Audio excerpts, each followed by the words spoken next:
y vamos a desarrollar el apartado sobre la refutación de las posiciones relativistas, ¿sí? Bueno, ¿hay alguna duda hasta acá de lo que estuvimos viendo?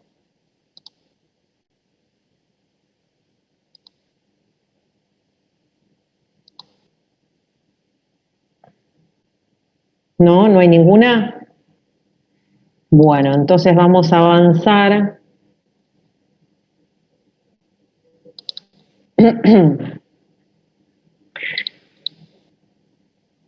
Bueno, voy a compartir la pantalla en unos minutos, pero antes quería hacer una introducción al problema que va a plantear Aristóteles. Él, por un lado, habíamos dicho que analiza en primer lugar las propiedades de las cosas que son en tanto que son, ¿no? O sea, habíamos dicho que para Aristóteles las cosas, los seres, todo lo que existe, tiene determinadas propiedades en tanto propiedades del ser, y no ya propiedades específicas del ser particular del cual estamos hablando, sino que para Aristóteles los seres, por el hecho de ser seres en abstracto, tienen determinadas propiedades, y que esas propiedades son características en común que tienen todos los seres en cuanto tales. Por lo tanto, conocer esas propiedades de los seres en tantos seres nos va a permitir poder entender la naturaleza de los seres en general. Entre ellos, y esto es importante, podemos decir que una de las características es la distinción de los seres en géneros y especies, ¿no? O sea, las cosas que son en tanto que son se dividen en género y en especie, ¿sí? Esta es una de las características. También hacíamos referencias a la idea de que las cosas en tantos seres se caracterizan por distinguirse entre su sustancia y sus accidentes. ¿Se acuerdan que eso también lo desarrollamos? Bueno, entonces, por un lado, en un comienzo, Aristóteles desarrolla las particularidades del ser en tanto ser, y esto es algo importante, a mi juicio muy importante, porque Aristóteles, estaba mirando, perdón, porque Aristóteles le interesa mostrar que las cosas tienen determinadas características en tantos seres y no en tanto objetos particulares, digamos, ¿no? ¿Qué quiero decir con esto? Reitero esto porque me parece importante, ya lo dije en la clase pasada, pero lo reitero. Si, por ejemplo, un biólogo quiere analizar las particularidades de una determinada especie, por ejemplo, las características de una especie de pájaros, ¿no? En primer lugar se va a encontrar con el problema de que va a tener que distinguir qué es un pájaro de qué no es un pájaro, pero a su vez va a incorporar adentro de la categoría pájaro una serie de especímenes. Por ejemplo, dentro de la categoría pájaro están los jilgueros y los cardenales, por ejemplo, ¿no? Entonces,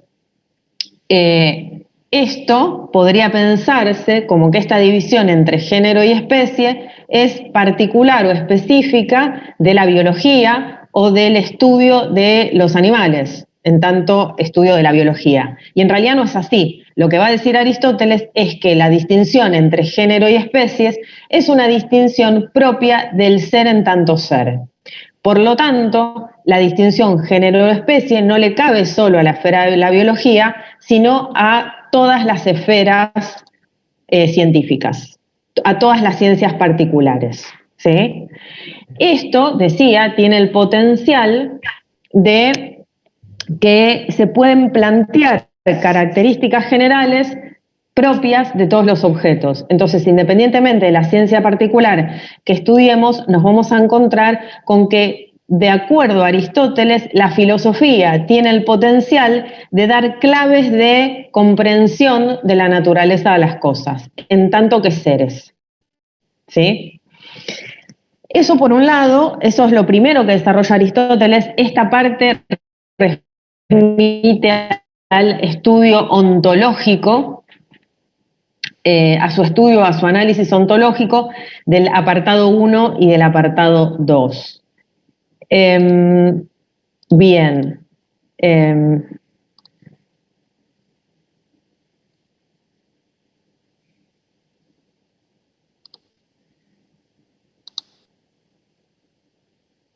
Habíamos dicho entonces que básicamente una característica del ser es que es una unidad, es que se divide en sustancia de accidente y algo que está dividido en géneros y especies. Yo en el PowerPoint les puse que está dividido en géneros. Vamos a poner géneros en género y especies. Si bien no lo dice Aristóteles así específicamente en el libro La Metafísica, en efecto, para Aristóteles los seres se dividen en género y especie, ¿sí? Bueno, va a haber otra característica más que yo la voy a agregar ahora porque está desarrollada justamente en el apartado sobre la refutación a las posiciones relativistas.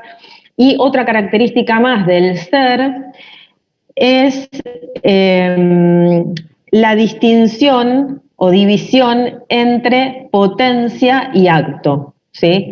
Una cosa es el ser en potencia y otra cosa es el ser en acto, ¿no? Entonces, para resumir y retomar, Aristóteles va a decir características de la naturaleza del ser. Se divide en sustancia de accidente, en potencia y acto y en género y especie, para hacerlo sencillo, ¿sí? Y esas particularidades son particularidades de los seres en tanto que seres, ¿sí? Luego, la clase pasada habíamos desarrollado el principio de no contradicción. ¿Qué postula el principio de no contradicción? Que no es posible que algo sea en sí mismo algo y lo contrario a la vez y en el mismo sentido, ¿no? Y subrayamos la clase pasada la palabra a la vez y en el mismo sentido, porque Aristóteles no está diciendo que no son posibles los contrarios. De hecho, en una cosa puede existir o coexistir lo blanco y lo negro. Lo que dice Aristóteles es que no es posible que algo sea blanco y negro a la vez en el mismo tiempo y en el mismo sentido, ¿sí? Bien, entonces, a continuación de haber desarrollado su teoría ontológica y haber desarrollado su principio o el principio de no contradicción, que habíamos dicho además que el principio de no contradicción no se podía demostrar, porque si lo consideramos un principio, el principio no tiene un principio, porque si el principio tuviera un principio o tuviera un fundamento, no sería principio porque no sería lo primero, ¿sí? Entonces decíamos que para Aristóteles el principio de no contradicción no se puede demostrar en tanto es un principio. ¿Por qué? Porque si se pudiese demostrar, habría un fundamento de ese principio. Ahora, si hay un fundamento de ese principio, el principio no es ese principio, sino su fundamento. Por lo tanto, ningún principio es demostrable, de acuerdo a Aristóteles. ¿Sí? Ahora, una distinción entre demostración y demostración refutativa, ¿no? Y decíamos que si bien el principio de contradicción para Aristóteles no se puede demostrar, sí se puede llevar adelante una demostración refutativa.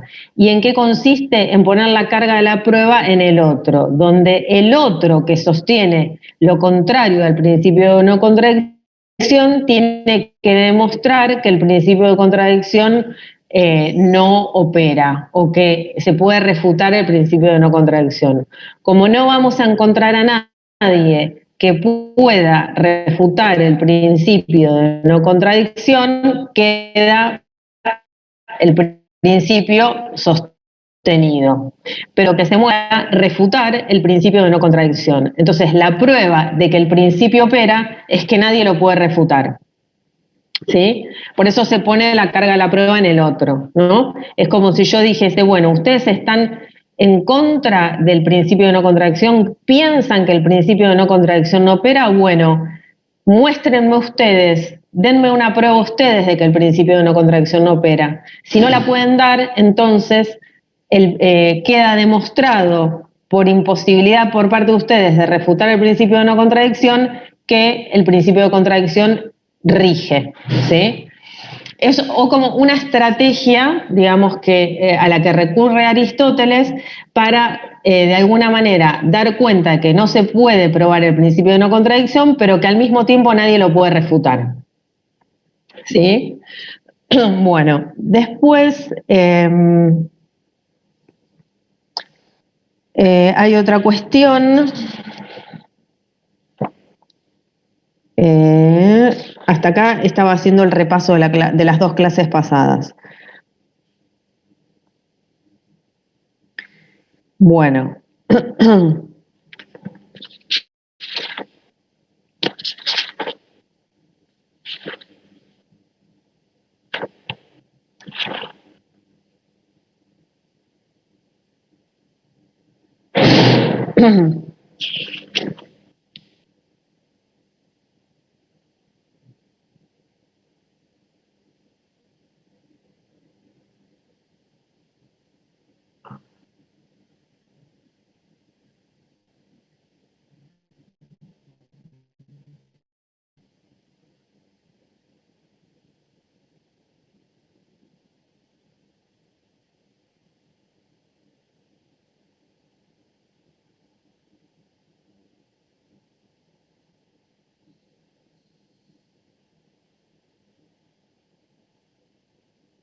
Bueno, entonces vamos a pasar a las refutaciones relativistas, que es el apartado 5 del libro cuarto del texto de Aristóteles. ¿Sí? Refutación de las posiciones relativistas. Voy a compartir la pantalla para que vayamos explorando cada una de las posturas que plantea. Bueno, en primer lugar, Aristóteles habíamos dicho que es un autor del siglo IV antes de Cristo, del siglo V, del siglo V y IV antes de Cristo. Él va a discutir con autores de su época. Estos autores son los llamados sofistas. Dentro de los sofistas podemos incluir a autores como Protágoras, por ejemplo. Hay varios otros. Lo nombra puntualmente a Protágoras, pero hay otros autores con los que va a discutir también, que son sofistas, ¿sí? ¿Qué plantean los sofistas? Bueno, los sofistas precisamente son los que van a tener una posición relativista. En contraposición a Aristóteles, que tiene una posición, podríamos decir, objetivista. ¿Sí? Recientemente me compré un libro que no lo leí todavía, pero miren el título, les voy a poner en la pantalla para que vean. El título dice, bueno, aparece al revés. ¿Lo ven al revés o lo ven bien lo que dice el título? El texto, el libro se llama Más allá del objetivismo y del relativismo, ¿no? Entonces, fíjense, y esto es un autor que edita este libro en la fecha de publicación del libro es el año 2018, ¿sí? Es decir, en el año 2018 estamos discutiendo acerca del objetivismo y del relativismo, por supuesto que no de la misma manera, pero siguen dándose discusiones y debates acerca de la discusión objetivismo versus relativismo. Discusión que ya encontramos portada por primera vez en el siglo IV a.C. en la antigua Grecia, ¿sí? Entonces, lo que quiero plantear con esto es que parece que estamos estudiando un texto, podríamos ponerlo así, vetusto, o un texto un texto desactualizado, un texto viejo, un texto demasiado antiguo, que evidentemente debe haber sido superado desde el siglo IV a.C. hasta ahora, y sin embargo la filosofía sigue girando en torno a esta problemática acerca del objetivismo versus el relativismo, al punto tal que llegamos al año 2018 y todavía se sigue escribiendo sobre eso. El autor que les acabo de mostrar se llama Richard Bernstein. Richard Bernstein es un filósofo estadounidense contemporáneo y ejerció la docencia en Columbia University, en Yale University, en Hebrew University y en Haverford College. O sea, fíjense, estamos hablando año 2018, Harvard, Yale, ¿no? O sea, estamos hablando de universidades, de un autor que se dedica a investigar haciendo docencia en universidades norteamericanas, en una universidad o varias universidades norteamericanas, y se desempeña también en el New School for Social Research. O sea que, básicamente, es un autor contemporáneo nuestro, todavía vivo, ¿sí?, que escribe sobre el objetivismo y el relativismo, ¿sí? Entonces, esto me parece importante y tiene que ver con la idea de que no es que cuando estamos estudiando Aristóteles estamos estudiando un texto que ya fue ampliamente superado, sino que cuando estudiamos Aristóteles de alguna manera volvemos a los problemas fundamentales de la ciencia y de la filosofía, ¿sí? Y problemas que evidentemente requieren todavía por parte de la humanidad trabajo de indagación, al punto tal que, bueno, como les decía, hay un autor estadounidense, filósofo, que en la Universidad de Columbia y otras universidades se dedica a investigar y habla de estos temas, ¿no? Y todavía sigue apareciendo el problema del relativismo versus el objetivismo. Entonces, ¿qué va a hacer Aristóteles en este sentido? Bueno, Aristóteles va a discutir con estas posiciones relativistas. Ahora bien, lo primero que tendríamos que hacer es preguntarnos, bueno, ¿qué plantean las posiciones relativistas y qué plantean las posiciones objetivistas? ¿Sí?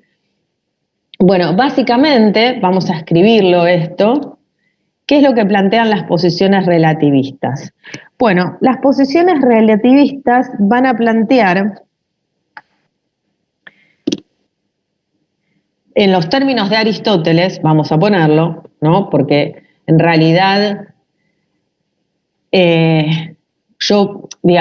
podríamos decir que Aristóteles está discutiendo con los relativistas, pero a su vez estamos leyendo a los relativistas a través de Aristóteles. O sea, no agarramos un texto de Protágoras, por ejemplo, para ver qué opina Protágoras, sino que en principio estamos estudiando, y esto no es menor señalarlo, estudiando a las posiciones relativistas a través de la palabra de Aristóteles, quien a su vez discute con esas posturas, ¿sí?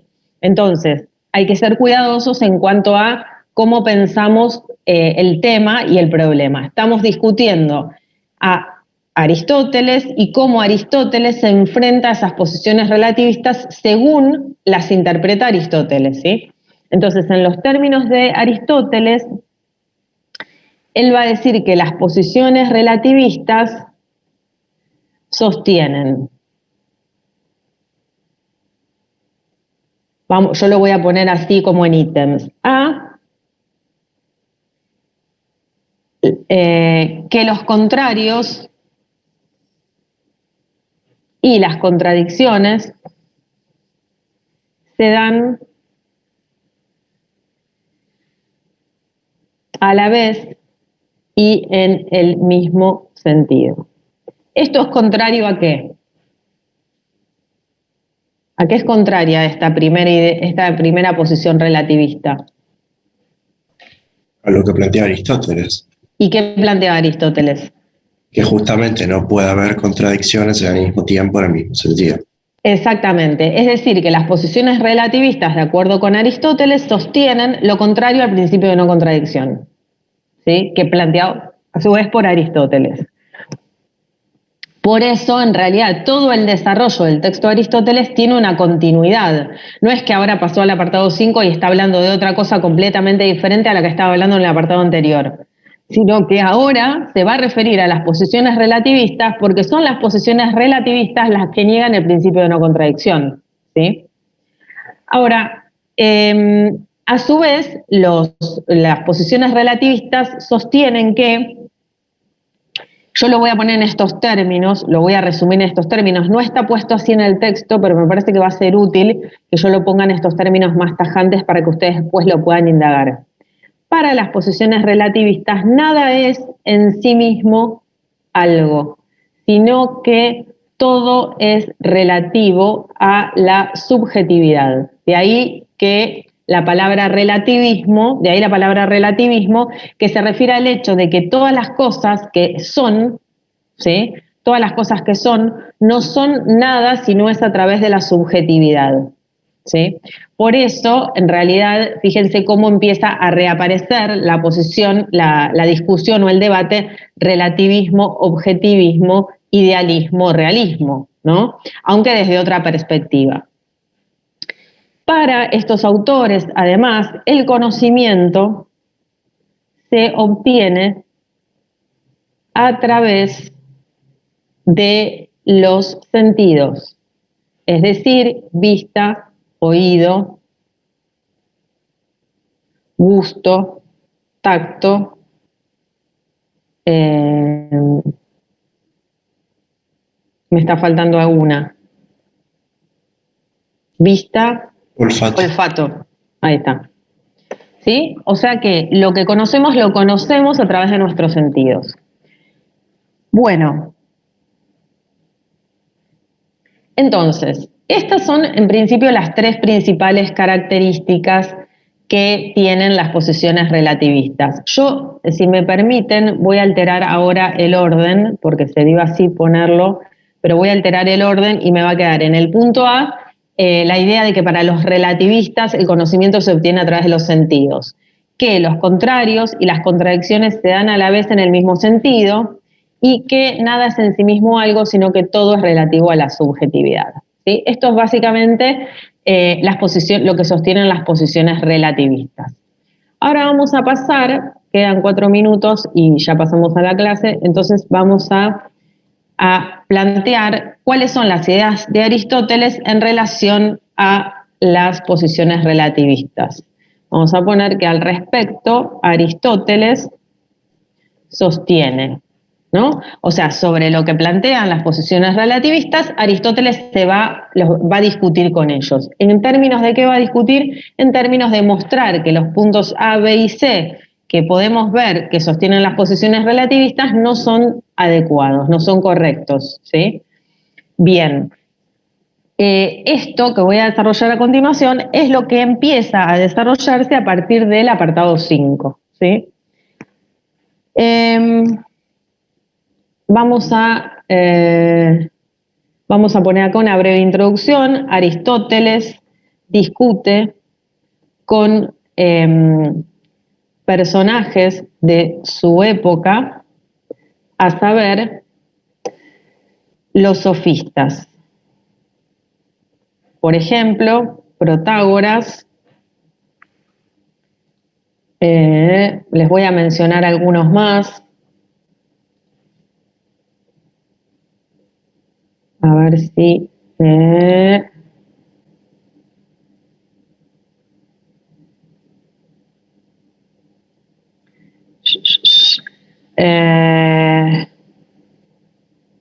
bueno, tenemos, por ejemplo, otros autores como... A ver...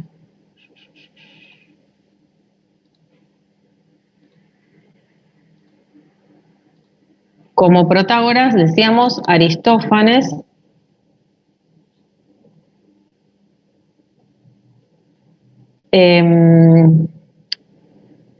se me fueron los nombres, pero a ver, hay varios, muchos más. Trasímaco, que es un personaje, Trasímaco es un personaje que aparece en la República de Platón, en el texto de la República de Platón.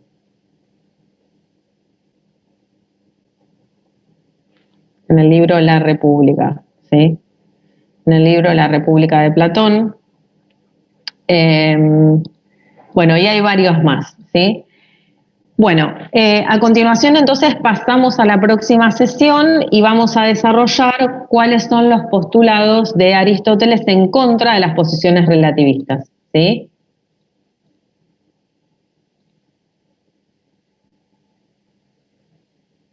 Bueno, pasamos a la próxima.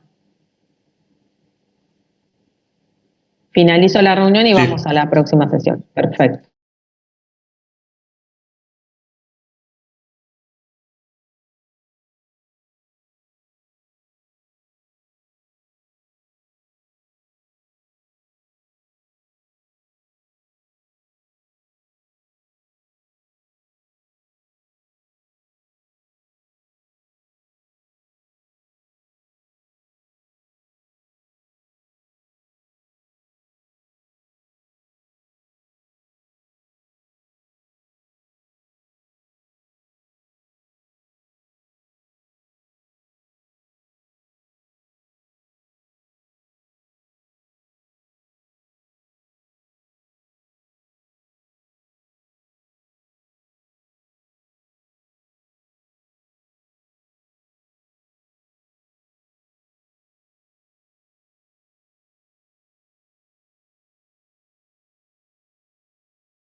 saco del texto, dice, por nuestra parte, responderemos, esto es interesantísimo, lo que va a decir, lo voy a escribir primero y luego lo analizamos.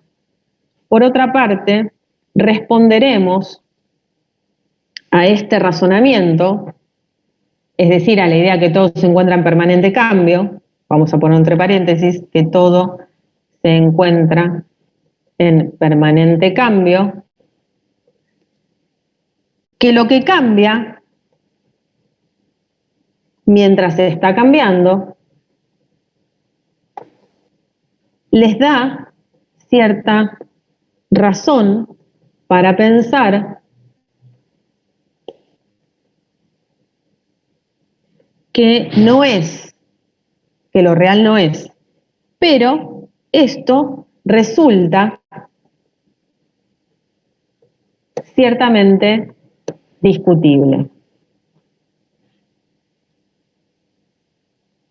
Ciertamente discutible. ¿Por qué resulta ciertamente discutible? En efecto, dice Aristóteles, lo que está perdiendo algo conserva algo de lo que pierde o algo de lo que se está perdiendo. Y necesariamente hay ya algo de lo que se está generando. Y en general,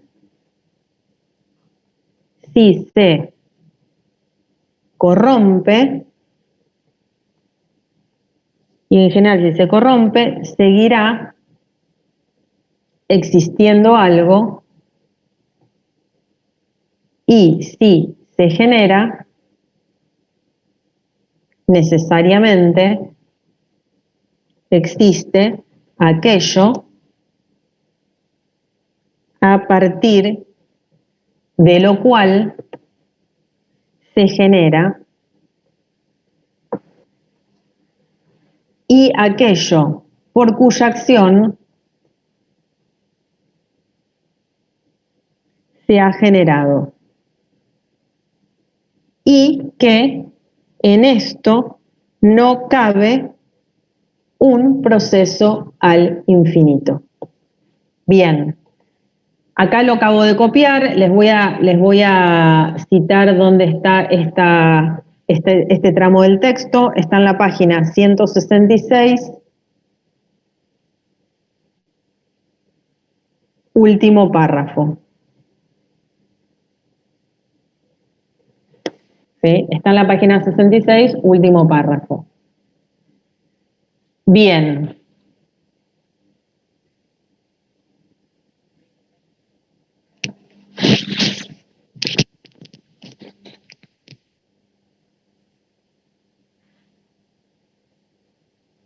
Bueno, a ver, me gustaría que utilicemos los últimos minutos de la clase para que podamos desentrañar este párrafo. ¿Qué está diciendo Aristóteles?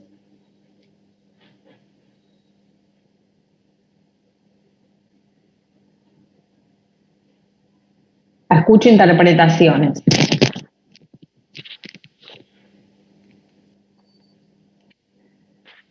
¿Qué agrega Aristóteles al movimiento?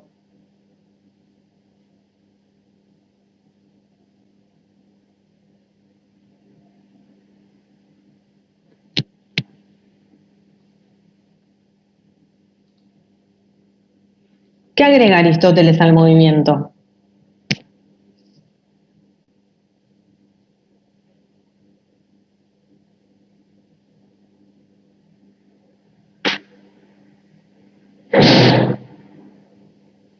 Perdón, si les parece, mientras lo piensan, pasemos a la próxima sesión, así podemos dar un poquito más de continuidad a la clase, ¿les parece? Sí. Bárbaro. Bueno, ahí corto y vamos a la próxima.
lo voy a poner yo en mis propios términos.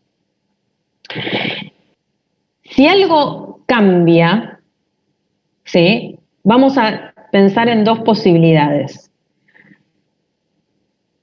Supongamos que algo cambia, ¿sí? Algo cambia. ¿Podríamos pensar en la posibilidad de que eso que vemos que cambia en realidad no cambió, sino que son dos cosas diferentes? Por ejemplo, si yo digo, veo a una persona cuando era chiquita, ¿no? Supongamos, veo una foto de un nene cuando era chiquito. Y ahora veo otra foto de otro nene, ¿sí? Veo una foto de un nene cuando era chiquito y veo una foto de un nene, una foto de un nene cuando tenía 5 años, ¿sí? Y una foto de un nene cuando tiene 15 años, o de un adolescente con 15 años, ¿sí? Tengo acá dos fotos.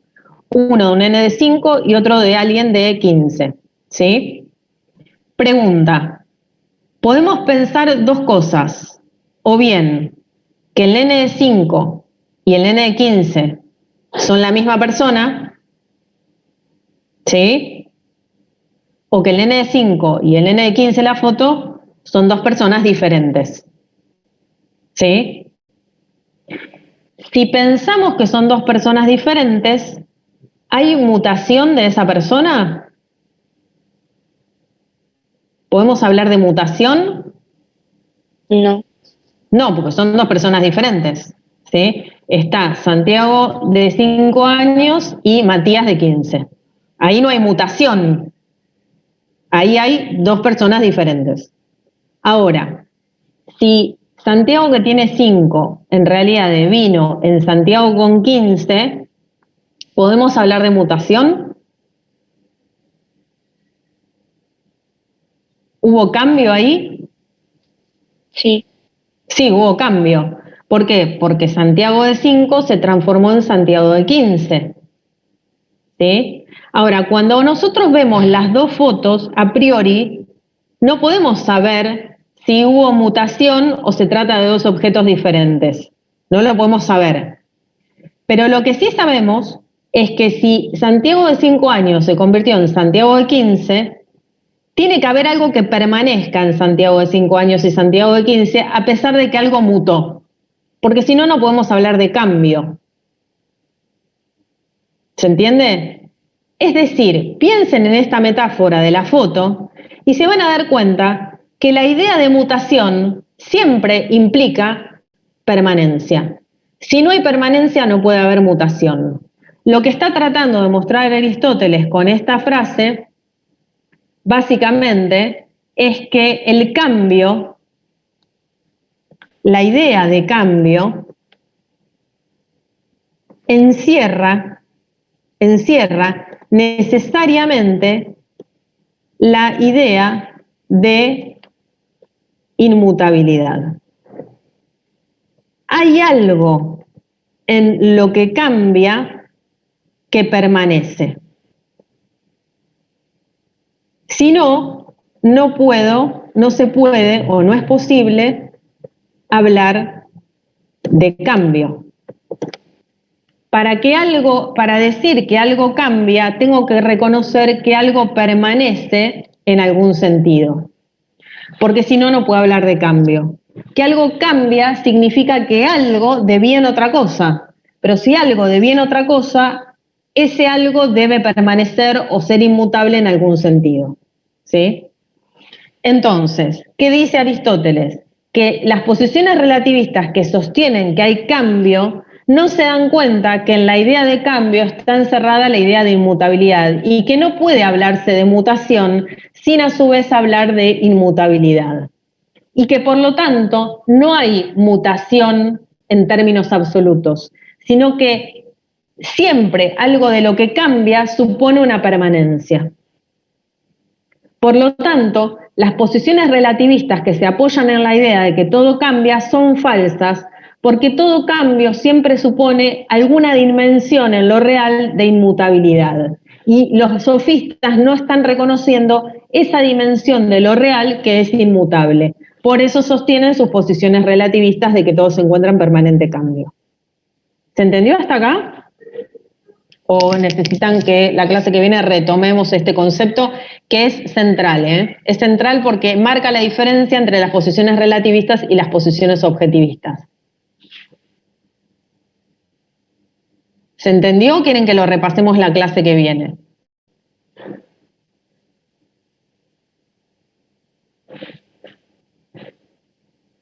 Se entendió, profe.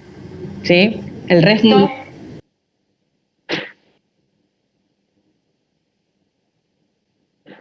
Perfecto. Sheila, ahí gracias por la respuesta. Bueno, ¿todos entendieron?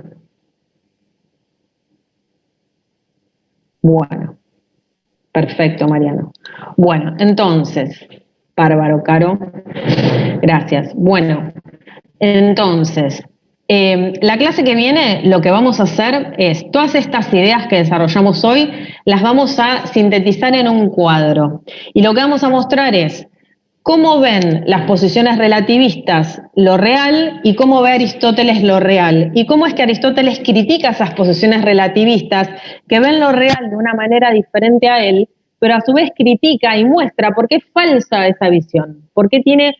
En realidad, lo que va a decir Aristóteles es que el problema de las posiciones relativistas es que, básicamente, no diferencian adecuadamente entre pensamiento y sensación, que limitan el conocimiento a la sensación y que suponen que todo se encuentra en permanente cambio. Mientras supongan esto sin demostrarlo adecuadamente, van a seguir encerrados en esa posición. Lo que va a mostrar Aristóteles es que no es verdad que lo real muta y solamente muta, sino que hay algo del orden de la alteración que supone permanencia. Y esto no es captado hay una dimensión de lo real que no es captada por las posiciones relativistas. Las posiciones relativistas excluyen la posibilidad de que algo se mantenga permanente. Y lo que muestra Aristóteles es que en la propia mutabilidad tiene que estar la inmutabilidad.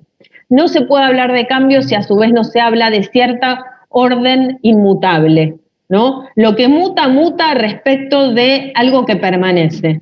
Si no, no puede mutar. Son dos cosas distintas, si no.